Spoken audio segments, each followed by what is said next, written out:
আসসালামু আলাইকুম সবাইকে। আশা করি সবাই অনেক ভালো আছেন। আলহামদুলিল্লাহ আমিও অনেক ভালো আছি। Welcome to my new blog. এই যে দেখেন আমার ছেলে আমার জন্য ফুল নিয়ে আসছে। ভাটির ফুল, বাইরে গেছিল ওর বাবার সাথে, সেখান থেকে এই ফুলটা নিয়ে এসে আমাকে দিচ্ছে। আমার তো অনেক ভালো লাগছে, আলহামদুলিল্লাহ মাশাআল্লাহ বলে যাবেন কিন্তু সবাই। দেখেন কত সুইট দৃশ্যটা। তো যাই হোক, এটা হচ্ছে ভোটের দিনের ব্লগ। তো আমি রেডি হয়ে গিয়েছি ভোট দিতে যাওয়ার জন্য। দেখেন পুরাপুরি রেডি আর অনেক এক্সাইটেড। আমার বোনও রেডি হয়ে গিয়েছে, এখানে ওর মেয়েকে রেডি করাবে আর আমি আমার ছেলেকে রেডি করাবো। তারপরে এই যে আমার ছেলেকে আমি রেডি করে দিয়েছি, কিন্তু দেখেন এক পায়ে জুতা পরেছে, অন্য পায়ে জুতা পরাতে আমি ব্যর্থ, চেষ্টা করেই যাচ্ছি। আর এইদিকে দেখি আমার বোনও তার মেয়েকে জুতা পরাচ্ছে। আমার বোনের মেয়ে তো অনেক ছোটো, এই জন্য ওকে শুয়ে শুয়ে পড়াচ্ছে। তারপর আর কি, ফোন নিয়ে তো যাওয়া হয় নাই, নিষেধ ছিল এই জন্য। তো এই যে ভোট দিয়ে চলে এসেছি। আসার পরে আবার আম্মু দেখি পিঠা বানাচ্ছে, চিতই পিঠা, সাথে শাকঘন্ট আছে আর গরুর মাংস রান্না আছে। তো দেখেন পিঠাগুলা, যদিও এটা হচ্ছে প্রথম পিঠা, এই জন্য একটু দেখতে অন্যরকম লাগছে। আর এই যে দেখেন এটা হচ্ছে গরুর গোশ। তো এটাও শেষ, আমরা আজকে গরুর গোশ শাকঘন্ট দুইটা দিয়ে পিঠা খাবো আর পিঠা ভিজানোও হবে। এখানে এই যে দুধ আর গুড় দিয়ে জাল করা হচ্ছে ভিজানোর জন্য। তো আমি আমার আম্মুকে বললাম যে তুমি ওঠো, দেখি আমি একটু চেষ্টা করে দেখি কি হয়। আমি এর আগে কখনো পিঠা বানাইনি। তো ভাবলাম যে আসলে আমি তো মা হয়েছি, আমাকেও তো বানিয়ে খাওয়াতে হবে, একটু তো শিখতে হবেই। তারপরে যেই কথা সেই কাজ, চলে আসলাম পিঠা বানাতে। দেখি কি হয়। মোটামুটি জীবনে প্রথম, এর আগে আমি কখনো ট্রাই করিনি, কেমনে কি করে কি না করে কোনো আইডিয়া নেই। তারপরেও বসে গেলাম।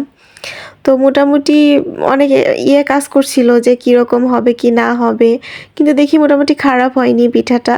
খুব বেশি একটা ফোলে নাই, কারণ আমি এর আগে কখনো বানাইনি, কিন্তু হইছে মোটামুটি আর কি, মাঝারি বলা যায়, ভালোও না খারাপও না। তারপরে আমি পিঠাটা উঠাই নিব। আর এই পিঠাটা দেখে আমার বোন বলছে যে খুব একটা ফোলে নাই, তুই আর বানাইস না, তাইলে ভিজবে না, খাওয়া যাবে না। পরে আমিও উঠে পড়লাম, আমার আম্মুকে বললাম যে থাক আমি আর বানাবো না, অন্য কোনো দিন চেষ্টা করব, আজকে তুমিই বানাও, যেহেতু ফোলে নাই। আর যদি সবগুলো আটা আমি নষ্ট করে ফেলি তাহলে তো পিঠা আবার ভিজবে না, তখন ভিজানো পিঠা আবার শক্ত হয়ে গেলে খেতে মজা লাগে না, এই জন্য আমি উঠে পড়লাম। তারপর আমার আম্মু আবার বসলো।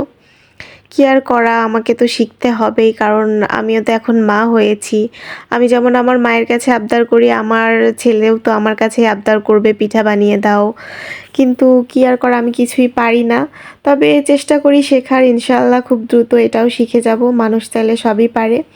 কিন্তু এইদিকে দেখেন আমার ছেলে কি করছে, পুরা বিছানা ঘর দিয়ে মুড়ি একেবারে ছিটাই রেখে দিছে।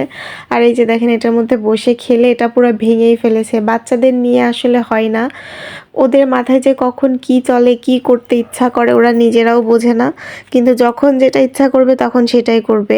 আমি তো একটু কিছুক্ষণের জন্য বাইরে গেছিলাম, এসে দেখি ও এই অবস্থা করে রেখেছে, মুড়ি পুরা বিছনায় ছিটায়, বাইরে ছিটায়, যাতা অবস্থা। আর এই যে দেখেন আমাদের সেই কাঙ্ক্ষিত ভিজানো পিঠা দুধ চিতই, এটা হচ্ছে পরের দিন সকালের।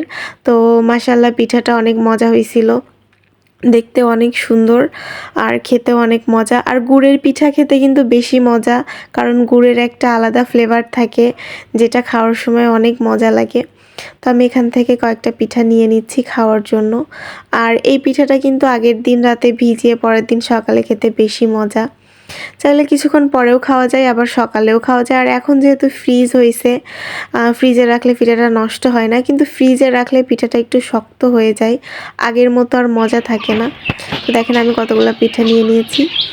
তারপর চলে আসছি একটু বাইরে, তো আসছি দেখি এখানে কি সুন্দর দাঁড়াও। মূলা লাগানো আছে, তারপর আরও পেঁয়াজ কলি আছে, লাউ গাছ আছে। এখন মূলাটা দেখেন গাছটা কত বড়, আর এই মূলাটা কিন্তু অনেক বড় হয়েছে, বাইরে থেকে দেখা যাচ্ছে।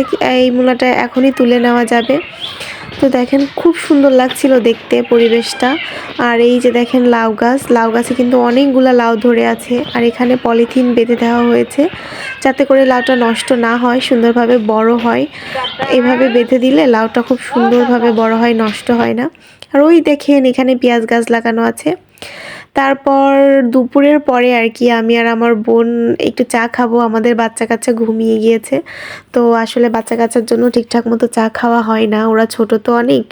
আর দেখলে ভাবে কি না কি শুধু ধরতে আসে, এইজন্য ঘুমিয়ে গেলে আমি আর আমার বোন ২ জন ২ কাপ চা খাচ্ছি। আসলে আমার আর আমার বোনের চা খুবই পছন্দ। আর আমাদের চা খেতে, খেতে গল্প করতেও খুব ভালো লাগে। কিন্তু সবসময় আসলে হয়ে ওঠে না এরকম। কারণ বাচ্চা জেগে থাকলে বুঝেনই তো। তো আমরা চা বানাচ্ছি, টি ব্যাগ দিয়ে বানাবো অল্প সময়ের মধ্যে। এখন আর চুলা জ্বালাতে ইচ্ছা করছে না, এইজন্য টি ব্যাগ দিয়েই বানাবো। তারপর আমরা অনেক ধরনের গল্প করছি আর চা বানাচ্ছি। এই মুহূর্তটা যে কতটা মজার কি বলবো। এখন আর ওইভাবে দুজন বসে গল্প করার সময়ও পায় না। বাচ্চাদের ছাড়াও নিজেদের কোনো গল্পও থাকে না। তারপরে এই যে চা বানানো শেষ। আমি ওকে একটা কাপ দিয়ে দিলাম, আরেকটা কাপ আমি নিবো।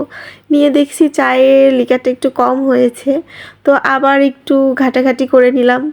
ঝাঁকানাকা করে যাতে লিকারটা একটু বাড়ে। কিন্তু তারপরেও দেখলাম যে কালারটা চেঞ্জ হয় নাই, লিকারটা সেমই আছে। তো চাটা মজা হয়েছিল, যদিও দুধ চা হলে আরও ভালো হতো, কিন্তু গুঁড়া দুধ ছিল না, যার জন্য আর ফ্রিজ থেকে দুধ বের করে দুধ চা বানানোর মতো সময় হয়ে ওঠেনি। তো এই যে আমরা চা খাচ্ছি আর একটু রং-ঢং করছি, ভালোই লাগছে বেশ। হ্যাঁ, এরপর আসলে আমি ব্রাশ নিয়ে আসতে ভুলে গিয়েছিলাম। পরে একটা মেচওয়াক কেটে ব্রাশ করে নিব, মানে মেচওয়াক করে নিব।